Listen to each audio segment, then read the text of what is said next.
Hello everyone and welcome to my Date or Die More series. In today's video episode, I'm taking you guys to Jaya Shopping Complex in section 14 PJ. And this is a very iconic mall. At least it is the first mall in Petaling Jaya. I remember back then when I was young, this was one of the malls that I was brought to very frequently because due to the proximity of the mall to my former home, which is at section 17.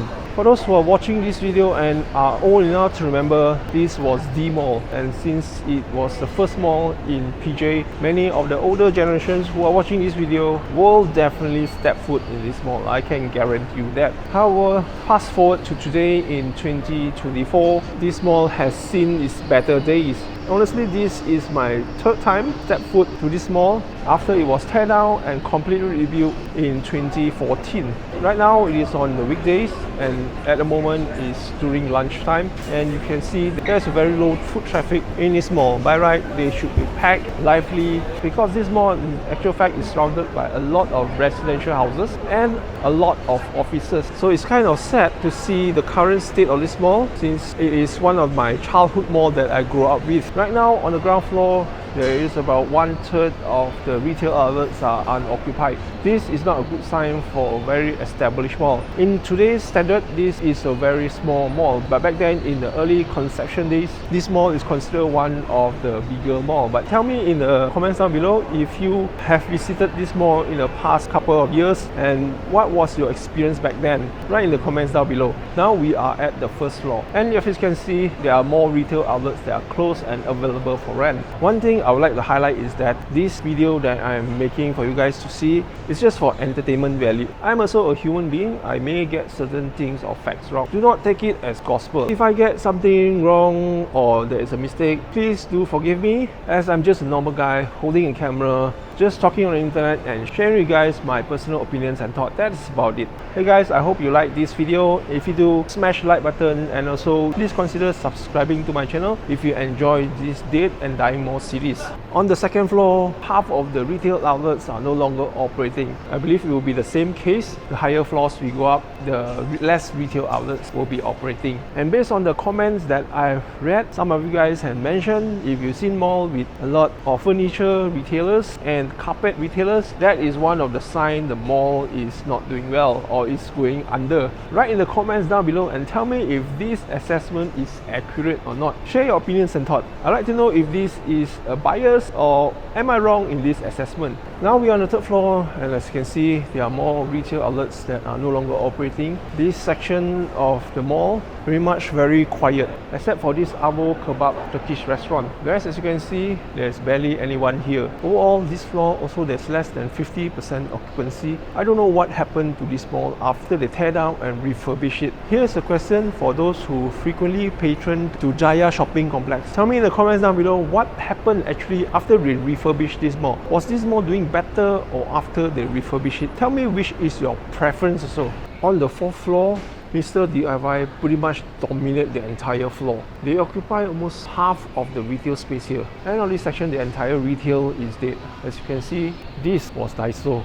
And even Daiso couldn't survive in Jaya Shopping Complex. What happened? Overall, after they completely rebuilt the mall to much modern design, I like the high ceiling on the center court, gives lots of natural lighting, but there is also a counter floor in that design. It translates a lot of heat into the mall. Even on the ground floor earlier, where I'm taking this video, I can feel the sunlight heat on the ground floor. For PJ side, this is one of the prime location, and even that they are failing to attract the foot traffic they once used to dominate. During the early days, pretty much its heydays, the foot traffic on this mall is absolutely madness. Almost every local Malaysian who are in PJ will definitely step foot on this mall.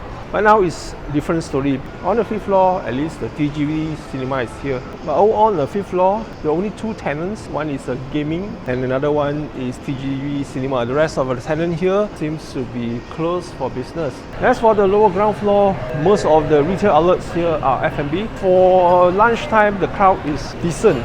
above average, maybe because due to the offices that are nearby, they are attracting a lot of working adults to come here to patron for food. And obviously, I don't know what is the crowd here on the weekend. If you do come here on the weekend, tell me in the comments down below what is the crowd compared to what it is now on a weekday during the lunchtime. The main attraction obviously will be the Jaya grocer, since they occupy almost half of the lower ground floor. So that pretty much is a no-brainer. Most of the residents who are staying nearby will definitely patron here quite frequently just for grocery. Overall, the lower ground floor, they have more retail outlets operating, mainly due to F&B and Jaya grocer there. And I can see about only a certain stretch there are 30% of the retail outlets are vacant. But overall, the lower ground foot traffic is decent or above average during the weekday lunchtime hour. So guys, if you enjoyed this video, smash the like button and also click the bell icon so that when I upload new video, YouTube will notify you. And also share this video to your friends and families, especially your parents or relatives who are old enough to remember this iconic mall. And nevertheless, I hope with this video I can earn your subscription. My name is Chester Cheng. I'll see you guys in my next video. Cheers guys! Guys, lately the mall management is a bit freaked out by people taking video of their mall, especially the mall that are not doing that well. I couldn't blame the guard because under pressure from the management, probably they are quite worried that there are YouTubers, TikTokers, Instagrammers will come and take videos of the current state of the mall. I don't know how to say this, but pretty much unavoidable these days with people holding cameras on their hand. And not to my surprise, after almost walking through the entire mall recording this video, I'm stopped by the security and I met two of the executives that came out to have a short chat with me and say what is my intention and purpose of recording this video. So I mentioned it very politely, I'm doing it on my personal basis. It's not for any commercial use and this is not my full-time gig. They however said that next time if I want to take any video, I need to request a permission from the management, at least to know my intention, because they don't want any negative news to be flowing about this mall and they are quite concerned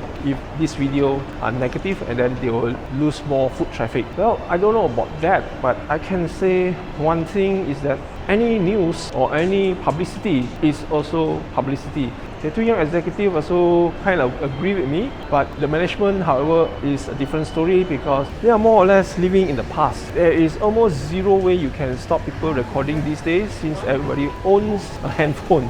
I can slot the handphone into my pocket and I can continue recording without them knowing anything. He also agreed with me that it's very difficult to stop influencers to come here to take videos, photos of the current state of the mall. But he said if I want to do it, I can do it discreetly or I can apply for a permission. If applying for permission, I can tell you in most cases, I believe the management will reject my request since, as you know, my channel right now, I'm doing a Dead or Dying Mall series. I'm not saying this mall is dying, but based on current state of the mall, it's just not doing well. I hope it does well because this is one of the iconic malls in PJ. I grew up here and I patron here very frequently during my younger days. The last time I came here was during the time when my late father still with me. We met for a coffee, we chit-chat about some work, some business, and then like 1 month later he passed away.